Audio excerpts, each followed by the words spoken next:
Hello, my dear friends. This is Rabbi Aharon Dobinsky calling you today from the holy city of Jerusalem, Israel. And it's both Erev Shabbat and Erev Sukkot. Wow, what a double bracha. Wow, wow, wow, wow, wow. And it tells us this time of year we're supposed to be happy, unbridled happiness throughout all of Sukkot to commemorate coming out of Egypt into freedom and coming to Mount Sinai to get Torah, and everything culminates with Simchas Torah at the end of Sukkot. It's a very, very joyous time. So we have to be happy. However, right now, there's a lot of us going through things that aren't making us extremely happy. For example, maybe in America things have changed a bit, but here in Israel, we're most of us still under house arrest. I know, they call it quarantine. But let me set it straight. Quarantine is for sick people. Well people are not quarantined.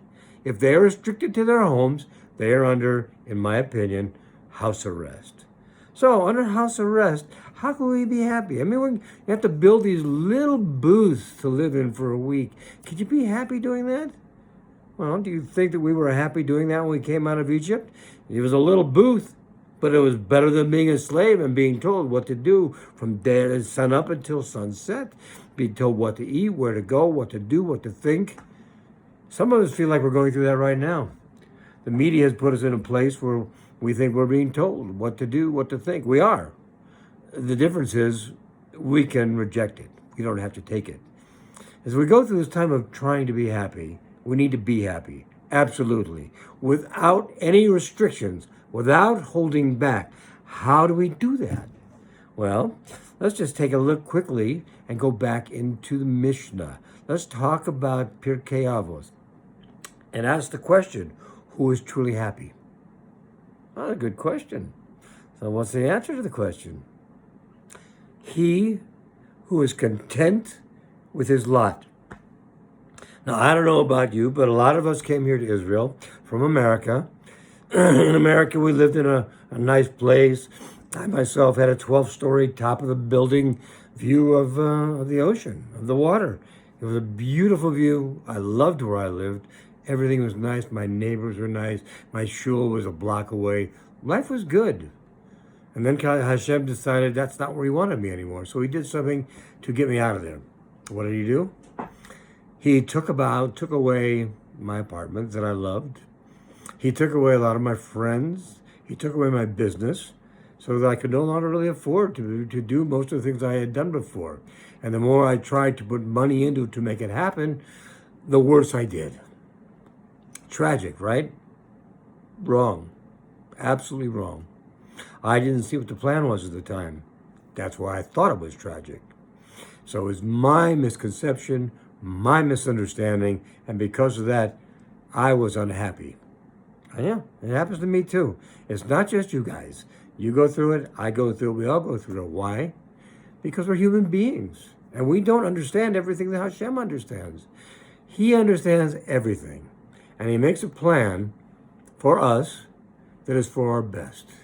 There's an old saying that says, man plans, and Hashem laughs.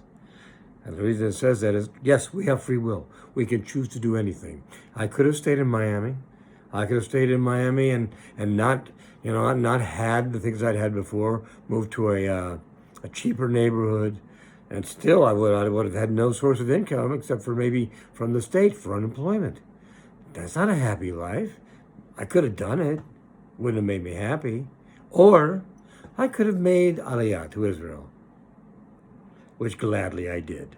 I came here, and I'm going to tell you something. You can't appreciate this until it happens to you, and it would happen to you if you come here. But I'm going to tell you, I came here, and everything turned around 180 degrees.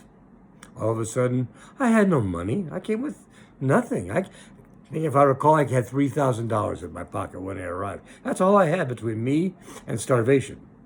And I was told for sure by the Jewish agency I shouldn't come. Yeah, they said to me, I shouldn't come. I said, wait a minute, that's not your job. Your job is to tell me I should come. They said, yes, normally that would be the case, Mr. Dobinsky. But the problem is, At your age, you're not going to be able to find work. You're already 60, I was at the time, and you won't be able to find work at your age. And I said, I'm not really worried about it. I'm sure something will come up. Well, yeah, but at your age, you won't even be able to find a place to live because nobody wants somebody like you living with them, and you certainly won't be able to afford something on your own. And they said, also, at your age, and I said, you say it one more time, and I'm going to come across that desk and hurt you. She said, well, anyway, it'll be difficult for you to find friends at your age. So, let me tell you how it all played out. I said, well, are you telling me I can't go? They said, no, you can go. But we just suggest you don't. Well, they suggest I don't. Hashem suggests I do. Which way should I go? Should I take them and these people, or should I listen to Hashem? Always a winner to listen to Hashem.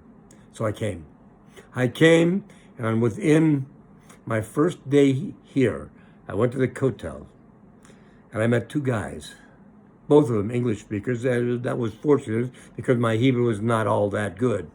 Both of them English speakers. Both of them were Breslev, like I was at the time.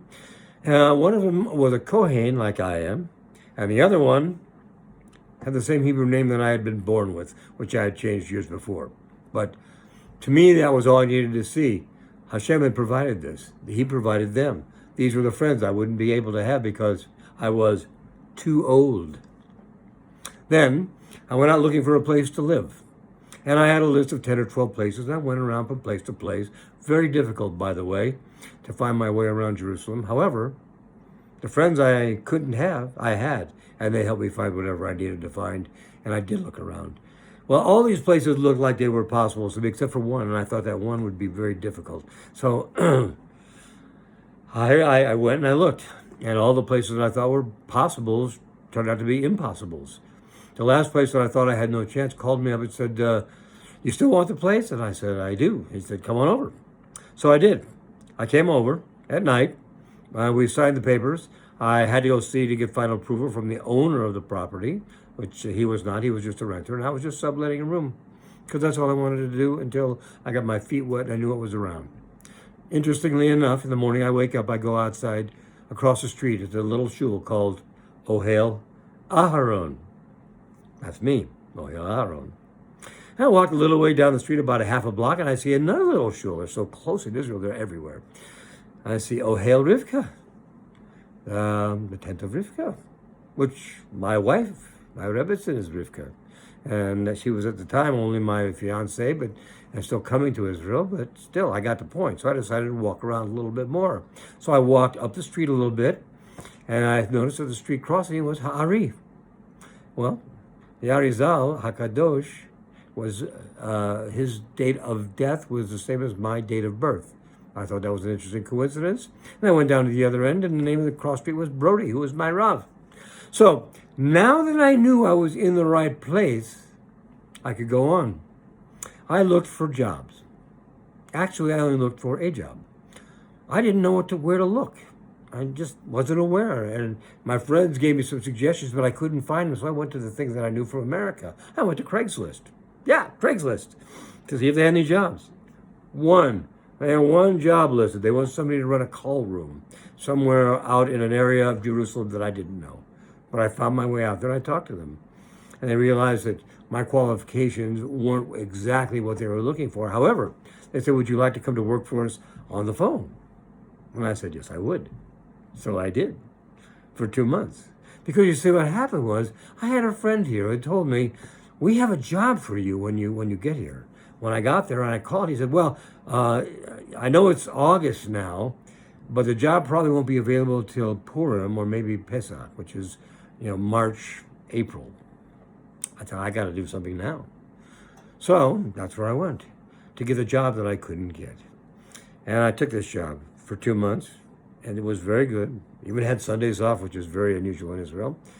And within about 2 months, they called me and said, we're ready for you. Can you come now? I said, yes. I gave 2 days notice. I was off and I had the job. Interesting. I couldn't get a job. I couldn't get friends and I couldn't have a place to live, but I got them all. Not only that, but when I had to get out of the place, I had to move and I had no boxes. And I'm walking home from work at 12:30 in the morning going, Hashem, where am I going to get boxes? And I walk around the corner and right outside the apartment next to mine were boxes. Not flattened boxes, stacked. Nice, clean, neat, moving company boxes.